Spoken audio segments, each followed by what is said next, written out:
Jadi waktu itu tuh cara cara apa namanya cara memanage uang pertama kali yang benarnya itu dengan cara mencatat itu, Mas.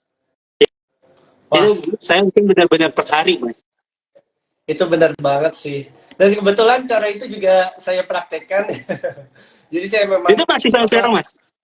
sampai sekarang sih kebetulan itu juga dibuat grup di WhatsApp. Jadi manfaatinlah sosial media teman-teman, dibuat grup khusus untuk finansial. Jadi misalnya si Imani dan sebagainya macamnya dicatat nanti di akhir baru dibukukan di Excel. Kita tahu nih pengeluarannya berapa. Mungkin Iya, sedikit agak capek atau kayak masa ngefek nggak sih gitu. Tapi pasti kebiasaan-kebiasaan itulah yang bikin kita lebih aware. Oh, pengeluaran kita berapa, oh nanti kita budgetin kayak Mas Yuda bilang gitu sih. Ini tipsnya keren banget sih. Nah, Mas, iya, kalau ditanya ngefek atau enggak ya, buat saya tuh saat kita udah tahu berapa uang yang kita keluarin, secara otomatis kita tuh akan mengadjust semuanya gitu. Oh, ternyata gue keluarnya segini.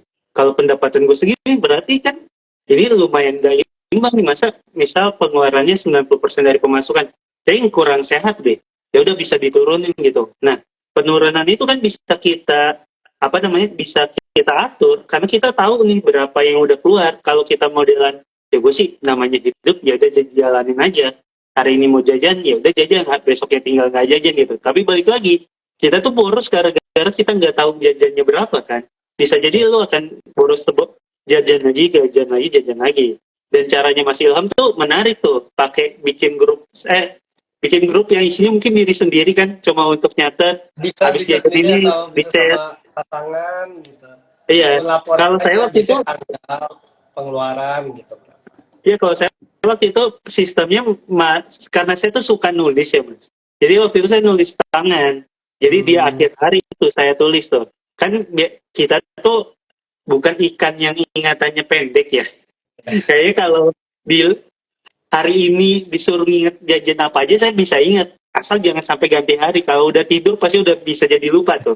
Kalau selama belum tidur, jadi saya biasanya tuh sebelum tidur tuh ambil buku pencatatan, inget-inget, oh hari ini jajan di angkringan 24.000, oh tulis 24, parkirnya 22.000, oh 26, kayak gitu. Jadi dilakuinya di akhir hari. Jadi kalau ada orang yang bilang ribet banget nyatet-nyatet kayak gitu, ya ini kan sebenarnya sebelum tidur aja. Jadi dibanding scrolling TikTok ya kita nyatet-nyatet aja. Atau bisa pakai cara yang lebih mudah juga tuh, bikin grup yang isinya diri sendiri, cuma habis jajan kirim di grup, habis jajan Ya, kirim di grup gitu. ya mantap banget sharingnya Mas Yuda. Nah, sekarang kita masuk ke pertanyaan nih. Ada yang bertanya nih, teman kita dari pertanyaan yang kemarin sudah dipost oleh tim saya kaya. Ada yang bertanya, Mas, dari ngelawak beneran bisa merdeka nggak sih secara finansial? Dan mungkin ada tips atau caranya? Bisa, Mas. Contohnya, lihat aja, ada Panji, ada Raditya Dika, ada Mongol. Itu mereka kan bisa ya. Tipsnya gimana jadi lucu, Mas. Karena mereka bertiga tuh lucu banget. Jadi, karena mereka lucu, akhirnya orang menilai pekerjaannya itu besar gitu. Jadi skillnya dihargai dengan harga yang cukup tinggi. Karena kayak gitu akhirnya mereka bisa menyimpan uang jauh lebih banyak dibanding sebelum-sebelumnya. Itu yang juga saya lakuin. Jadi kalau ditanya tipsnya apa kalau bisa biar bisa merdeka finansial secara uh, dalam pekerjaan sebagai seorang komedian, ya menjadi lucu gitu. Karena dengan kita jago banget ngelakuin sesuatu, orang itu menilai pekerjaan kita menjadi jauh lebih, nilainya lebih tinggi dibandingkan seseorang yang nggak jago gitu. Kan klien juga nggak mau bayar stand up comedian yang nggak lucu kan gitu. Oh, jadi jawabannya bisa ya Mas ya. Ya memang Bisa, kita harus harus lucu. value diri kita dulu ya.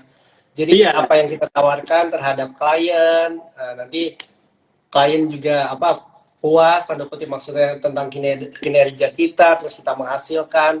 Nah tadi di awal Mas Yuda sempat mention mengenai finansial investasi ya. Nah, hmm. saya penasaran nih Mas, kira-kira kendaraan investasi apa nih yang cukup efektif untuk anak muda biar bisa merdeka finansial. Nah, tapi sebelum itu, untuk teman-teman nih yang misalnya ada pertanyaan, bisa langsung tanya aja di kolom komentar, jangan malu-malu. Jadi gimana, Oke. Mas? Eh, apa namanya, instrumen investasi apa yang cocok ya Mas? Buat saya itu instrumen investasi yang cocok apa tergantung sama tujuan finansialnya. Eh, Misal tujuannya jangka pendek ya jangan taruh di instrumen-instrumen investasi yang secara resiko terlalu besar. Misal kayak di saham atau di reksadana saham itu kan lumayan berisiko juga. Kalau emang tujuannya jangka pendek, misal 2 tahun lagi uangnya mau dipakai ya kita taruh aja di misal di reksadana pendapatan tetap atau reksadana pasar uang gitu Mas. Jadi instrumen investasinya tuh bergantung sama tujuannya.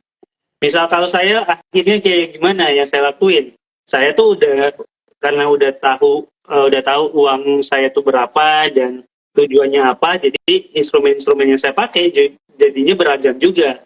Untuk kebutuhan jangka panjang saya punya dua Mas, satu di saham individual, satu lagi di reksadana saham.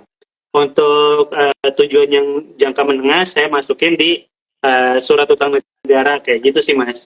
Jadi pilihannya tuh, nah mungkin buat banyak orang yang lagi dengerin dan belum mulai berinvestasi jadinya kan bingung. Terus kalau pilihannya ada banyak, gue yang masih nggak ngerti apa-apa, masuknya kemana? Kalau saya bisa saranin, kalau nih buat teman-teman yang nonton, kalau gue bisa saranin untuk pertama kali investasi, lebih baik di reksadana dulu. Kenapa? Karena secara risiko jadinya jauh lebih kecil. Karena kan kalau beli satu saham, saham itu turun, kita langsung turun. Tapi kan kalau beli reksadana itu kan kumpulan dari beberapa saham. Kalau kita ngomonginnya reksadana saham ya. Jadi secara risikonya jauh lebih terbatas. Gitu sih Mas. Nah, mantap banget Mas Yuda. Dan buat teman-teman nih yang pengen berinvestasi, teman-teman bisa berinvestasi di Saya Kaya dengan kode referralnya Yuda. Kalau udah saya pin ya. Nah, mungkin sharing dikit ya teman-teman. Jadi reksadana itu kurang lebih suatu wadah yang di dalamnya itu ada dana investor. Nah, dari dana investor itu dikelola oleh pihak yang bernama manajer investasi yang sudah profesional. Nanti dana investasi tersebut ditaruh di beberapa instrumen investasi seperti ada obligasi, ada juga saham dan juga pasar uang. Nah, di Saya Kaya sendiri ada beberapa jenis kategori reksadana. Yang pertama, reksadana pasar uang. Yang kedua, reksadana pendapatan tetap. Yang ketiga, reksadana campuran. Ada reksadana saham dan juga reksadana indeks. Nah, kalau misalnya teman-teman penasaran, pengen berinvestasi, bagaimana ya caranya? Teman-teman bisa download aplikasi Saya Kaya sekarang dan KYC atau registrasi gitu. Terus nih Mas Yuda, ada yang nanya nih Mas, kalau kata Mas saya lebih aman beli emas. Bisa juga kalau emang mau investasinya ke emas, tapi ingat kalau emang mau investasinya ke emas, bukan belinya itu bukan perhiasan. Kalau belinya perhiasan, kemungkinan besar harganya turun karena udah berbentuk perhiasan. Tapi kalau emang investasi emas ya belinya yang lempengan. Tapi kalau menurut saya sih Mas, ini kan ada yang Rebi Matarudin ya buat investasi. Kalau saya sih emas sejauh ini saya nggak berinvestasi di emas. Alasannya kenapa? Karena habis beli aja itu kalau kita langsung jual saat itu juga langsung turun. Karena kan harga jual dan harga belinya beda ya. Jadi saya buat Mas Rebi kalau emang tertarik ke sana ya nggak apa-apa juga. Cuma perlu diketahui juga banyak instrumen investasi yang lain yang mungkin bisa dicoba gitu. Kan kayak gitu sih, itu aja. iya, Mas ada dan tanggapan memang buat pertanyaan tersebut Mas? kenapa? Sorry? Ada tanggapan buat pertanyaan si Mas Rebi itu? Iya, sebenarnya yang namanya investasi balik lagi sih ke tujuan investasi kita apa, impian kita apa, apakah impian jangka panjang, jangka menengah, atau jangka pendek. Sebenarnya sebelum menentukan kendaraan investasi, kita harus tahu dulu nih, misalnya 5 tahun lagi kita mau beli rumah, nah itu kan jangka panjang. Nah baiknya investasi di mana sih? Di atas 5 tahun bisa ke reksadana saham atau campuran. Cuman selain kendaraan investasinya apa, kita harus tahu profil risiko kita apa. Ada yang namanya konservatif, moderate, dan juga agresif. Kayak gitu teman-teman. Nah, ke next pertanyaan nih Mas Yuda. Kira-kira Yap. saya penasaran nih, bagaimana contoh kebiasaan konsumsi berlebihan yang perlu dihindari dalam frugal living. Jadi misalnya kita setelah investasi, tapi masih ada nih kebiasaan-kebiasaan yang kita tidak sadari bahwa itu tuh kebiasaan yang kurang baik kalau jangka panjang. Kayak gitu, Mas. Kalau menurut saya kebiasaan yang kurang baik itu adalah kalau kita pengen sesuatu langsung dibeli saat itu juga. Itu tuh impulsif membeli sesuatu tuh lebih banyak nyeselnya dibanding senengnya. Kayak lu punya duit, gue pengen beli sepatu. Hari ini mikir beli sepatu, hari ini di check out. Percaya itu kemungkinan besar sepatunya nggak akan menimbulkan banyak kesenangan gitu kan. Kayak setelah itu malah pas nyampe bisa jadi kenapa gue beli ini ya gitu. Jadi buat saya itu salah satu kebiasaan paling yang mungkin harus dihindarin kalau emang mau mulai mengatur keuangan dengan lebih baik adalah belajar menahan keinginan gitu. Kalau kita pengen sesuatu ya boleh tetap beli, tapi jangan hari itu mikir hari itu check out gitu. Kalau bisa apalagi kalau harganya mahal ya dipertimbangkan lebih matang gitu. Kalau misalkan untuk makan beli kopi, ya udah kalau beli kopi kan mungkin kebutuhan biar bisa kerja ya nggak apa-apa juga. Tapi yang saya maksud di sini tuh pembelian yang harganya lumayan, apalagi misal sampai jutaan rupiah gitu. Wah, keren banget tipsnya. Jadi memang sesuatu, misalnya kebiasaan menurut Mas Yuda adalah kebiasaan yang kurang baik ketika misalnya kita ingin sesuatu langsung beli ya teman-teman ya. Oh, Itu jadi membahayakan. kenapa? Sorry. Pengen sesuatu langsung beli itu sedikit banyak akan membahayakan di jangka panjangnya gitu. Karena kalau nantinya kita udah lebih punya banyak uang, jadinya akan jauh lebih banyak belanjanya gitu. Karena belanja itu kan sebenarnya habit ya Mas, kebiasaan aja. Kalau sekarang waktu uangnya terbatas, belanjanya udah banyak, waktu uangnya banyak, itu akan jadi jauh lebih banyak, nggak akan kayak duit gue udah banyak, kayaknya gue belanjanya tetap segini deh, waktu pemasukan kayak gini. Enggak, karena waktu uang lu segini, habitnya udah kayak gitu. Oh iya, bener banget sih teman-teman. Nah teman-teman, ini sebenarnya ada hadiah yang menarik nih untuk teman-teman yang bertanya. Makanya nih, ini kesempatan teman-teman nih untuk 3 penanya terbaik. Nanti akan mendapatkan merch yang nantinya akan dihubungi oleh pihak Saya Kaya. Nah terus Mas, jadi saya banyak belajar nih bahwa memang dari cerita perubahan Mas Yuda, tiba-tiba masuk pasar modal, terus kebiasaannya berubah, mencatat dengan cara menulis, terus abis itu kita harus memilih kendaraan investasi yang cocok.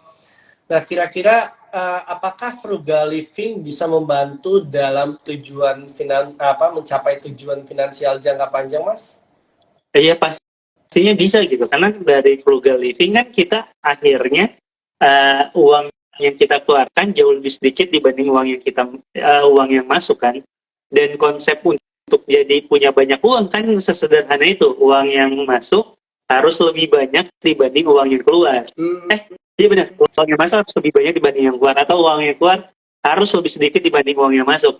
Semakin besar uang masuk dan semakin sedikit uang keluarnya, kalau ini kita bisa memanage ini dalam jangka panjang, ya mau nggak mau, bukan nggak mau, bisa dipastikan ke depannya kita bisa mungkin aja merdeka finansial gitu. Karena kebiasaan baik untuk menyimpan uang dan mengurangi pengeluarannya udah dimulai dari sekarang gitu. Wah, keren banget sih. Keren banget tipsnya dari Mas Yuda. Terus ada pertanyaan lagi nih dari teman-teman nih Mas yang bertanya tadi yang di question box dari Fahmawan. strategi apa yang dilakukan agar bisa mencapai merdeka finansial?